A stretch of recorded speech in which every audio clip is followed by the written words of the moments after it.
Ryn Corvel had 4 seconds left, and he knew every one of them by heart.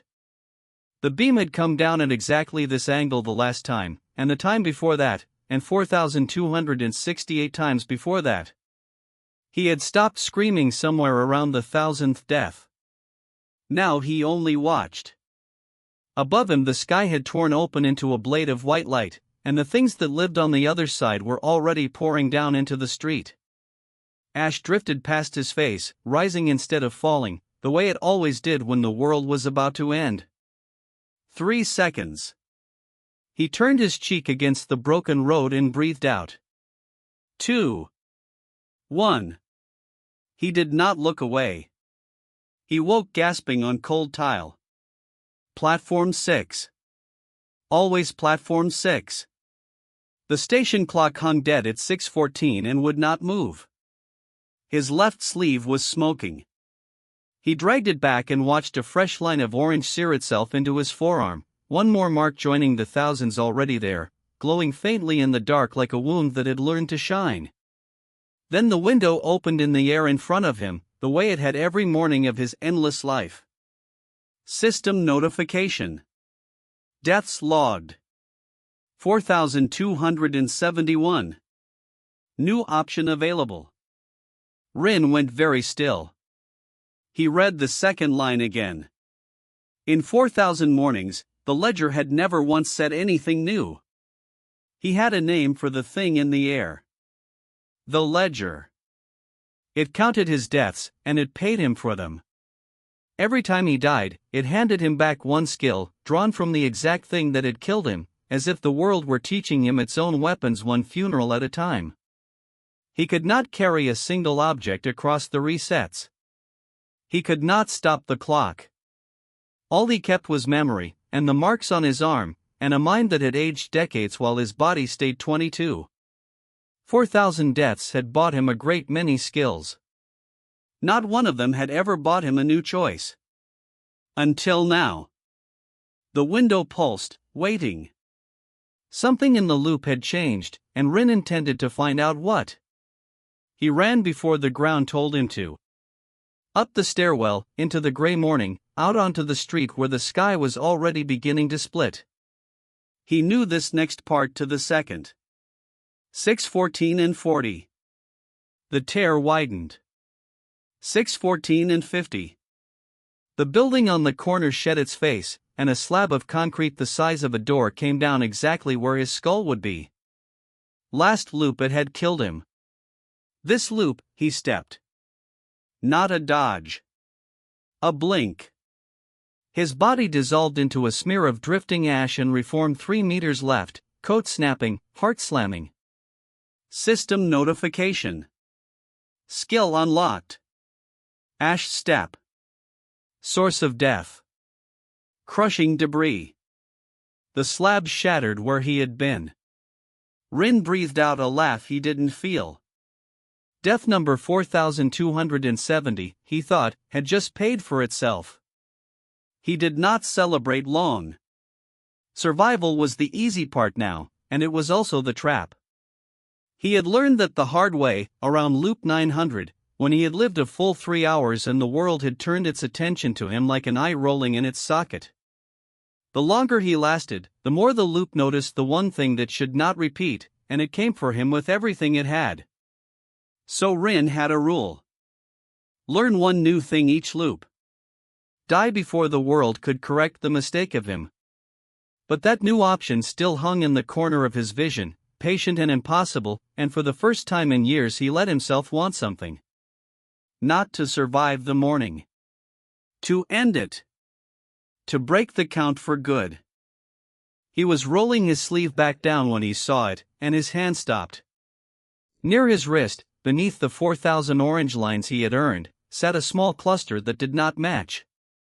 Older. Colder. They glowed a faint blue-white, the color of a different fire entirely, and no matter how he turned his arm they refused to warm. He had never made those marks. He was certain of it, the way a man is certain of the shape of his own hands. Which meant the count had not started at 0 when he first woke on this platform. Someone had already been counting.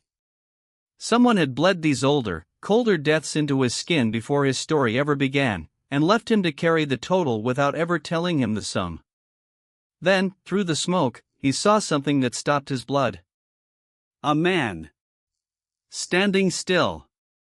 In a street where every living person was running or dying, one figure in a high red coat simply stood, calm as a held breath, watching the falling ash rise. And when the concrete came down for a screaming woman 3 steps to his left, the man in red did not flinch. He stepped aside a half-second early. The way you only can if you already know. The way Ryn did. Across the ruined intersection, 2 impossible men looked at each other, and Ryn understood at last why the option had changed. He was not the only one who remembered. He had never been alone. He just hadn't been counting. Ryn ran from the man in red before either of them could speak, and he hated that he ran. For 1,000 loops had burned every fear out of him except one, and the man in the red coat had just lit it again. He was not alone. Someone else steered this drowning morning with the same certainty he did, and Ryn did not know for how long, or why, or what that man wanted. So he did the only thing that had ever steadied him. He went to the one place the loop could not surprise him, through alleys he could have walked blind, toward the low iron roofline of the foundry. Toward the only person in 4,000 years of mornings who had ever felt like home. Even if she would not know his face. The foundry smelled of hot copper and rain, exactly as it always did. Narrated Yemi stood in the center of it with her welding mask shoved up on her forehead and her right hand wrapped in a gauntlet of coiled wire that crackled with a charge she had built herself. She pointed it at his chest the moment the door moved. Not another step. Her voice did not shake. It never did, not in the early minutes, before the fear had time to find her. Ryn stopped in the doorway and looked at her, and the ache arrived on schedule, familiar as his own pulse. She was pointing a weapon at a stranger. To Nor, he was a stranger. He had simply forgotten, again, how much that would hurt. "Your name is Nor," he said quietly. "You built that gauntlet from a substation coil and a welding glove. There is a photograph taped inside your toolbox lid, your mother on a green doorstep, and you turned it face down this morning because you couldn't look at it." The gauntlet lowered a fraction. Her mouth opened. He kept going, gentle and relentless, naming the small true things only a friend of 100 loops could know, until the charge in her hand died and something in the air between them shifted. System notification. Skill unlocked. Cold red. Source. Knowledge held across the count. He felt the skill settle into him like a key turning. He had not earned it by dying. He had earned it by remembering her, over and over, when she could not remember him at all. She let him in, because people let Ryn in once he had done that trick, and he hated the trick a little more each time he used it. They sat. She asked how he knew her, and he gave her the answer he always gave, the one that was not quite a lie. "I've watched you survive things you don't remember surviving." She laughed at that, uncertain, and the laugh was the same laugh from 100 mornings, and it undid him quietly. This was the cost the ledger never printed in its window. Not the dying. The knowing. He carried an entire friendship inside him that existed nowhere else, a whole shared history with a woman who met him new each dawn. He was the only place their years together still lived. Then she reached for a wrench, her sleeve slid back, and Ryn stopped breathing. On the inside of her forearm sat an old burn scar, pale and smooth, a shape he had seen 10,000 times and never once on her. He knew that shape. It was the shape of the oldest marks on his own wrist, the cold blue-white cluster he had never made. "Where did you get that?" he said, too fast. Nor glanced down and shrugged. "Always had it. Since before I can remember." Since before she could remember. The words landed like a stone in deep water. Her scar and his oldest tally were the same wound, split between two people who had never, in 4,000 mornings, been allowed to keep each other. He was still staring at the scar when the light in the window changed. A shape passed on the street outside, unhurried in a morning where no one walked, and Ryn knew the red of that coat before he even lifted his head. The man had followed him. Or worse, the man already knew this place, had walked this street on some loop of his own, and was only now checking whether Ryn had come here too. Nor felt his stillness and turned toward the window. "Friend of yours?" Ryn stood, putting his body between her and the glass. 2 mornings ago he had wanted only to end the loop. Now he had something in it worth losing. "Stay here," he said. "Do not open this door for anyone." And he went out to meet the red coat. The street was empty when Ryn stepped out, the red coat already a block ahead, and Ryn did the wise thing instead of the brave one. He followed. He knew this morning the way a musician knows a song, every collapse and scream and falling wall, and he used that knowledge to stay a shadow at the rival's back. He watched the man in red move, and what he saw both answered a question and asked a harder one. The man was good. He flinched from dangers before they arrived, took cover a beat early, walked untouched through a plaza that was tearing itself apart. He remembered this morning too. But he did not remember it the way Ryn did.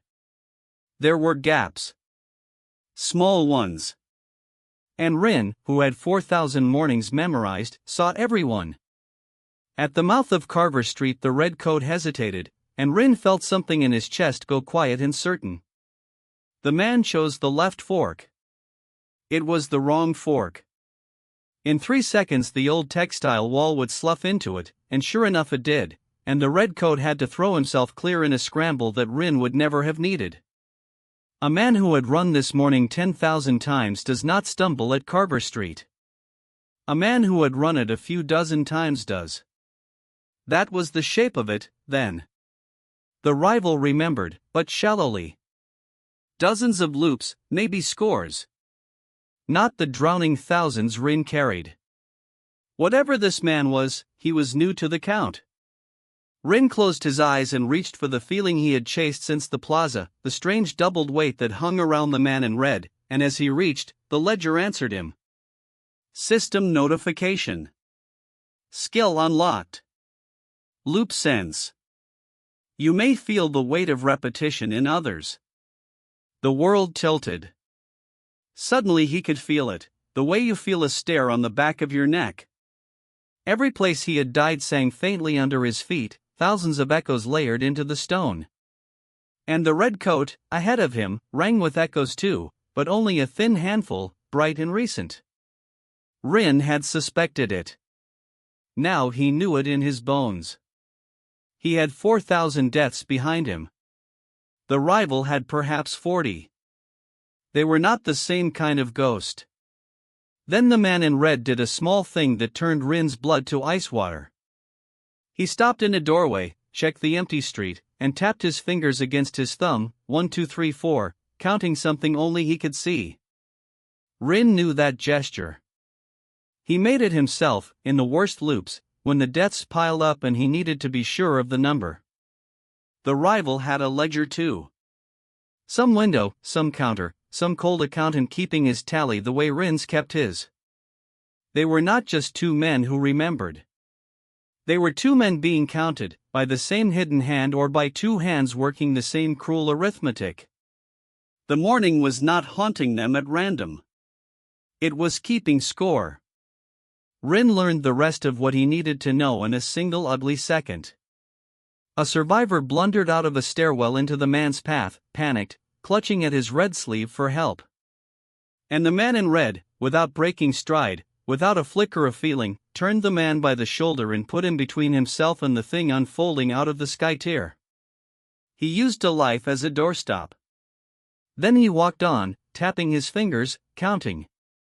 Ryn had done many hard things across 4,000 mornings, but he had never done that, and the certainty settled in him that whatever this rival was climbing toward, he would spend anyone to reach it.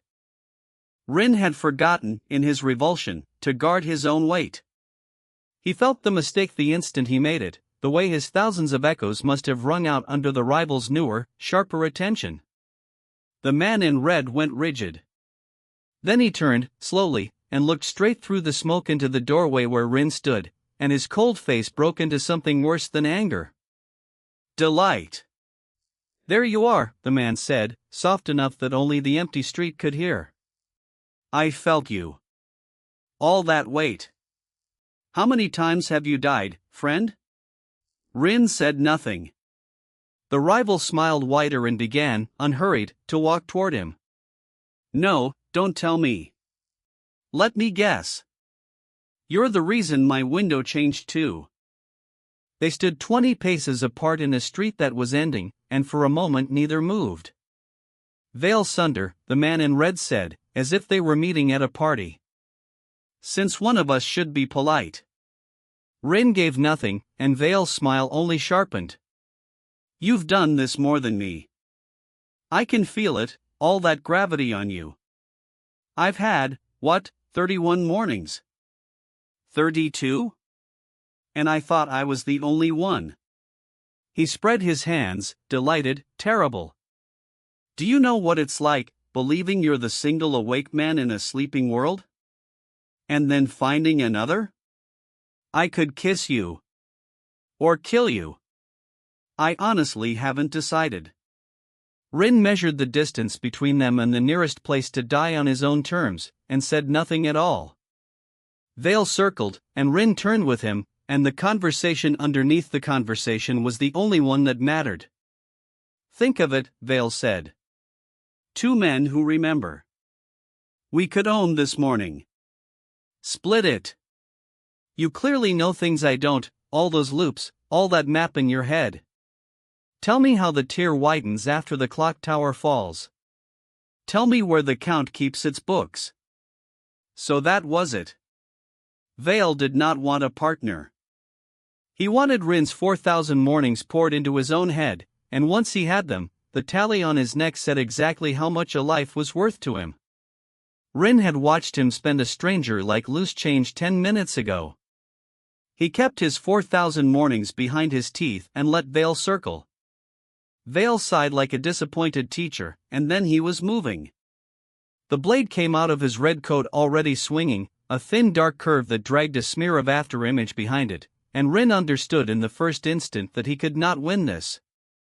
The move was too fast and too practiced, a killing skill Veil had bought with his own deaths, and Ryn had nothing that answered it.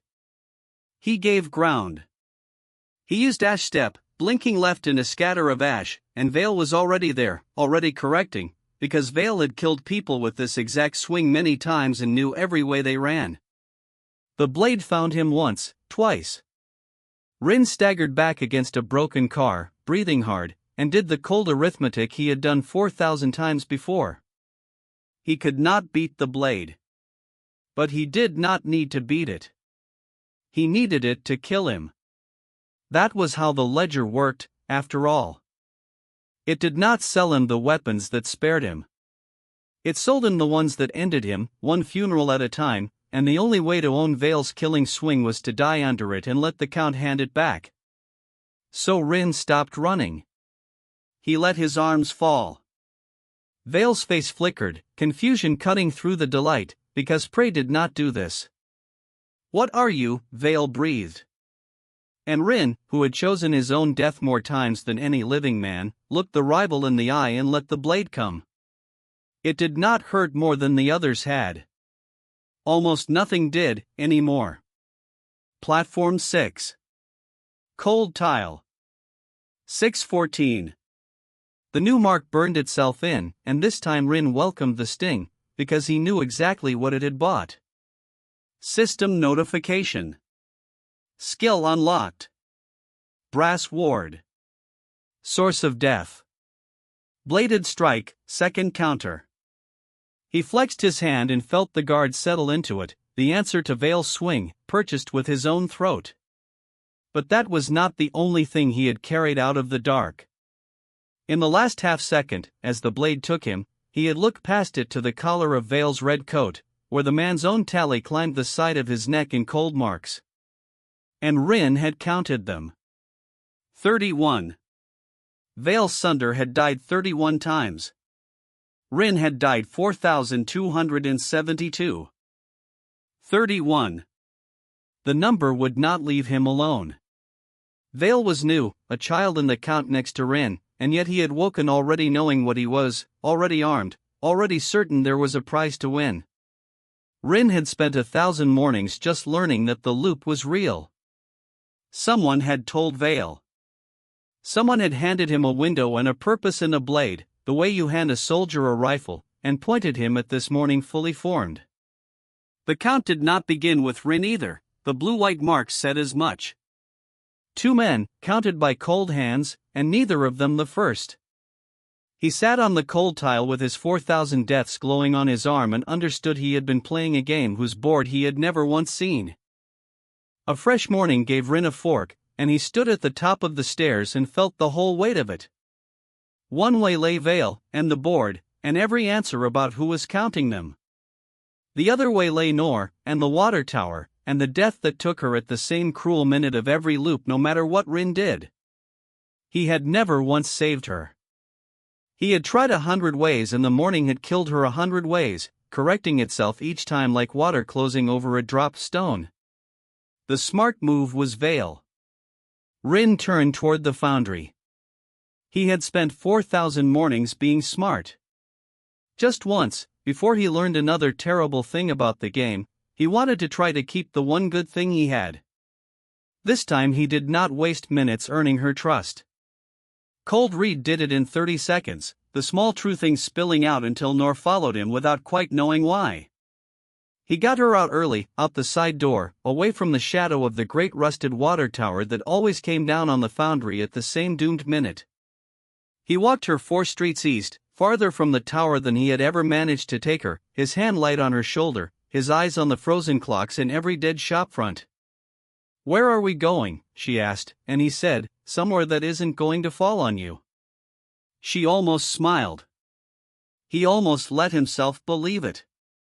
The minute approached, and the water tower stood far behind them, harmless, and for one breath Ryn thought he had done it. The minute arrived, and the morning collected its debt anyway. Not the water tower. It never had to be the water tower. For streets east, exactly on time, a transformer on a leaning pole burst, and a live line came down out of the smoke like a snake, straight for the place Nor stood. The loop did not care how she died. It only cared that she did, at that minute, that second, that heartbeat it had chosen. Ryn saw it come and understood in an instant of pure despair that he had changed everything except the one thing that mattered, and he threw himself toward her knowing he was already too late, the way he had always been too late, for 1,000 mornings of always being one reach too short to keep her. Something in him refused. He caught her wrist and pulled, and as he pulled he reached for the ledger with everything he had left, begging it for the one thing it had never given, and the count, for reasons of its own, answered. System notification. Skill unlocked. Anchor. You may delay one death. You cannot prevent it. The world went thick as honey. The falling line slowed. The second that always took her stretched, and did not close. Ryn held Nor against his chest and held the moment open by main force, his marked arm blazing, his teeth bared, buying her seconds the morning had never once allowed. 10. 20. 30. She was breathing. Past the minute. Past her death. Still breathing. And the world noticed. Every dead clock in every dark window, frozen at 6:14 since the first morning of the world, flickered. For a single heartbeat they all read 6:15, 1 minute the loop had never permitted, and the sky tier overhead shuddered like a struck bell. Ryn felt it in his teeth. He was not just hiding in the morning anymore. He was pushing on it, and it was pushing back, and somewhere a cold hand was noticing that its arithmetic had a mistake in it named Ryn Corvel. Then Anchor guttered out. He had no more seconds to spend. The line finished its fall, and Nor was taken from his arms at last, 47 seconds late, and the clock snapped back to 6:14 as if she had never lived at all. He knelt in the street where she had been and did not move for a long time. He had failed. He had also, for 47 seconds and one flicker of every clock in the city, proven the thing he had stopped believing 4,000 mornings ago. The count could be pushed. The unmovable second could be moved, if only a little, if only at a cost that had emptied him.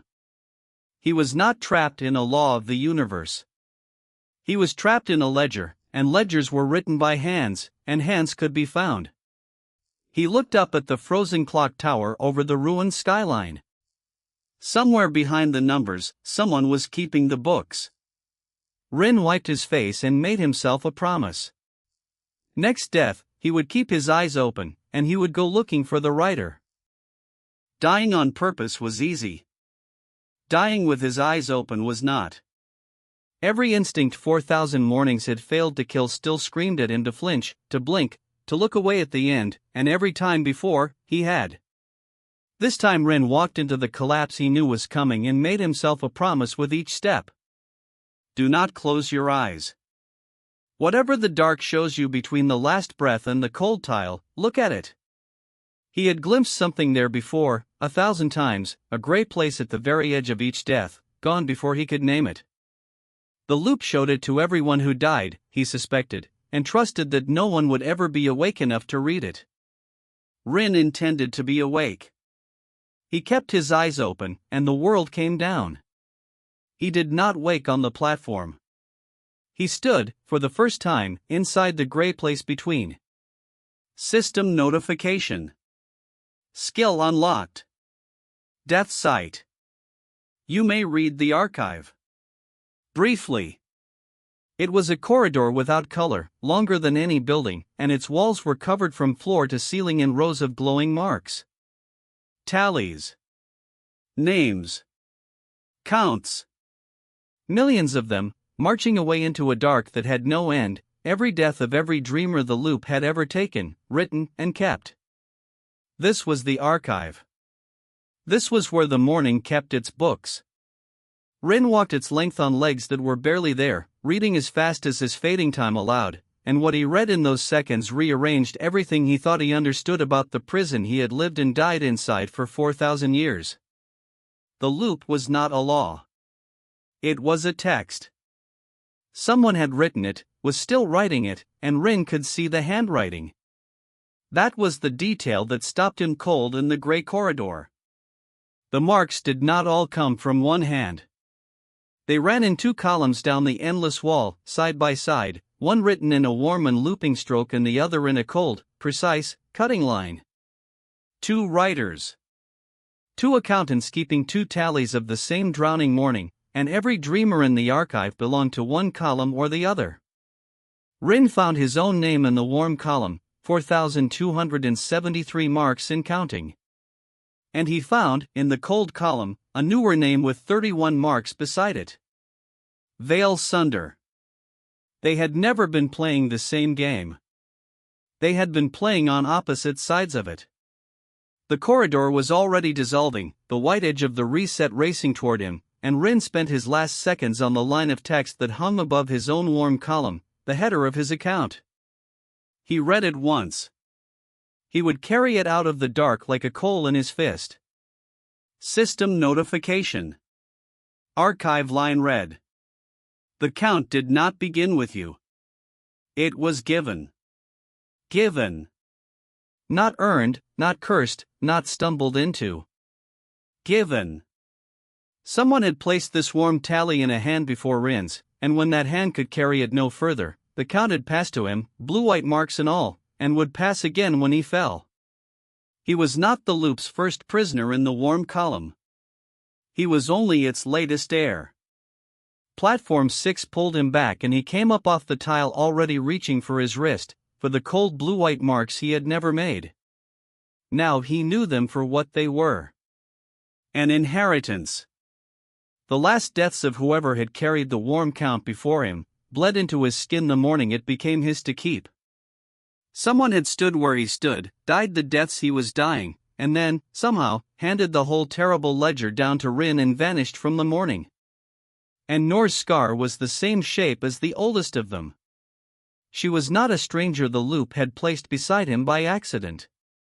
She was tangled in the inheritance itself, a thread running back through the warm column to whoever had counted before him. He had to know who. He had to know how it was given, so that it could be given back, or ended.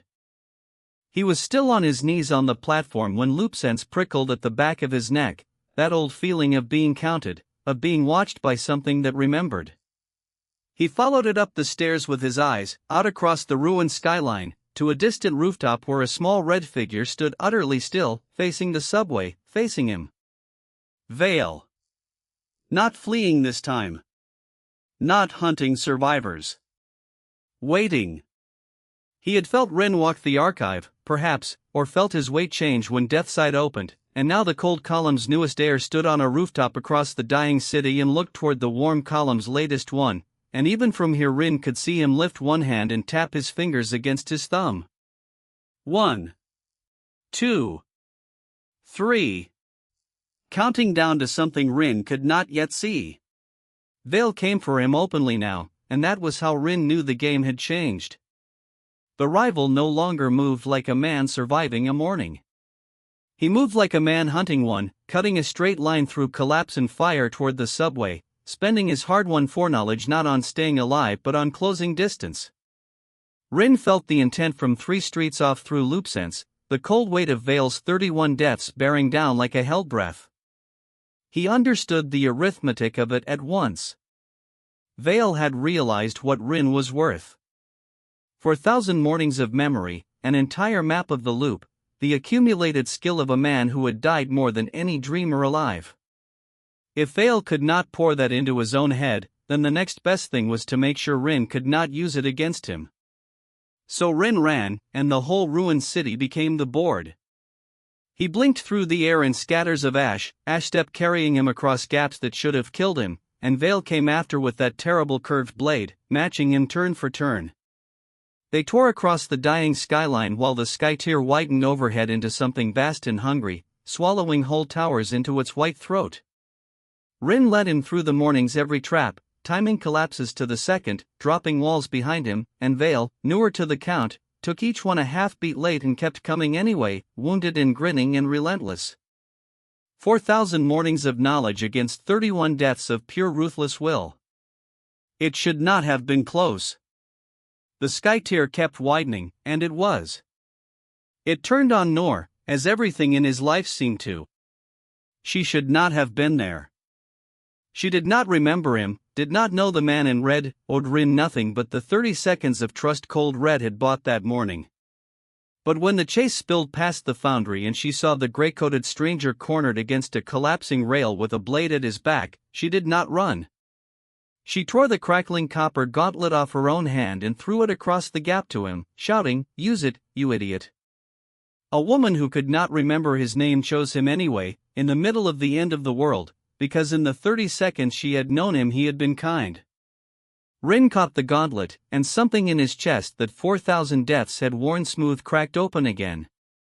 Cornered, gauntlet crackling in one hand, the rival's blade a breath away, Ryn felt his tally reach a number that mattered. System notification.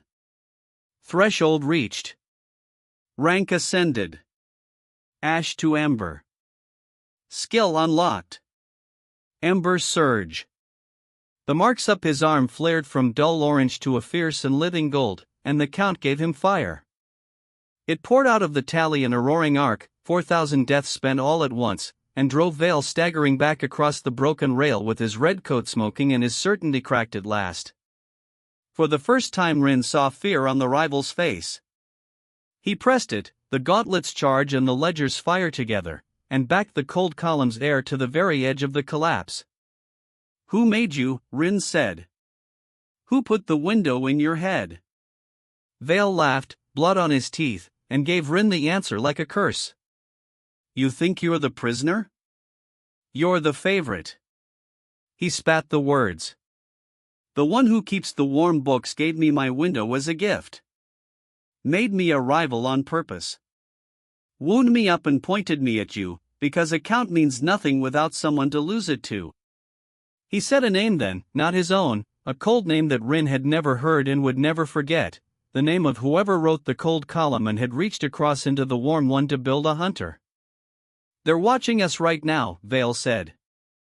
"They built this morning so the two of us would tear it apart. and you're doing exactly what they want.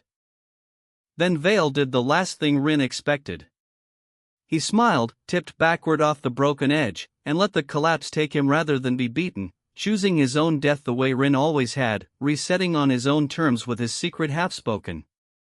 Ryn lunged and caught only smoke. He stood alone on the shuddering rooftop with the sky tier vast and cold above him and a name he did not understand ringing in his skull. The loop was not a prison he had been thrown into. It was a stage someone had built, with two actors wound up and set loose to destroy each other for an audience of one.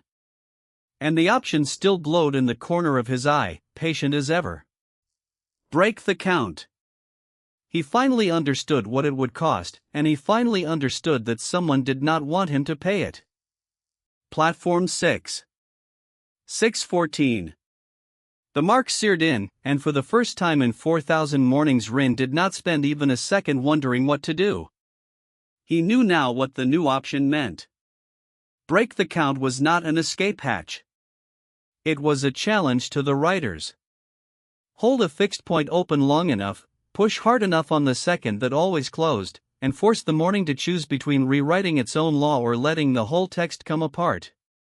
They had built this stage for two men to tear each other down. Ryn intended to do the one thing the writers had never scripted. He was going to save someone. He looked at the glowing option, and this time he reached out and chose it, and the whole morning seemed to hold its breath. He spent this loop like a man spending his last coin, deliberately, on one purchase only. Cold Reed bought Nor's trust in a heartbeat. Loopsense mapped the mornings every closing second under his feet. He did not hunt Vale, did not chase the writer's name, did not so much as glance at the widening tier. He took Nor by the hand and walked her to open ground, away from the tower and the transformer and every trap the loop had used to take her, and he stood over her with 4,000 mornings of skill gathered into a single purpose. Ash stepped to move her. Brass ward to shield her. Anchor to stretch the second. Ember surged to hold the world open by force. Everything he had ever died to learn, spent at once, on the woman the morning had never once let him keep. The killing second arrived, and Ryn met it with everything. He caught the falling death, whatever shape it wore this time, and he anchored it, and when anchor began to fail he poured Ember surge into the gap, burning his tally like fuel to hold the moment open. Nor stared up at him, alive, past the second that had always taken her.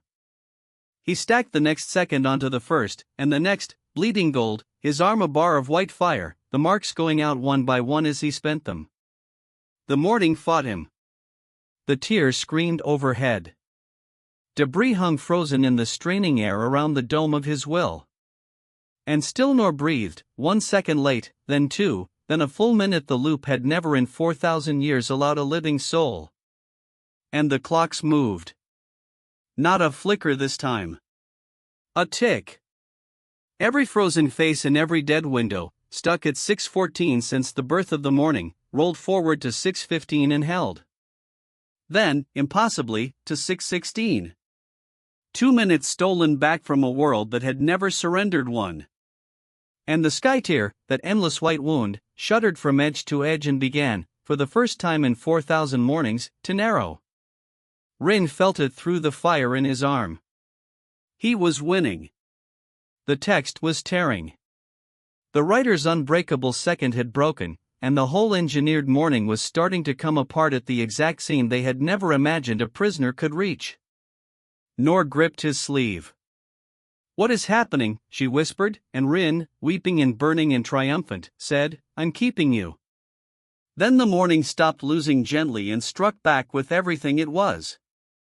It did not reset the way it always had, a soft unwinding of the world.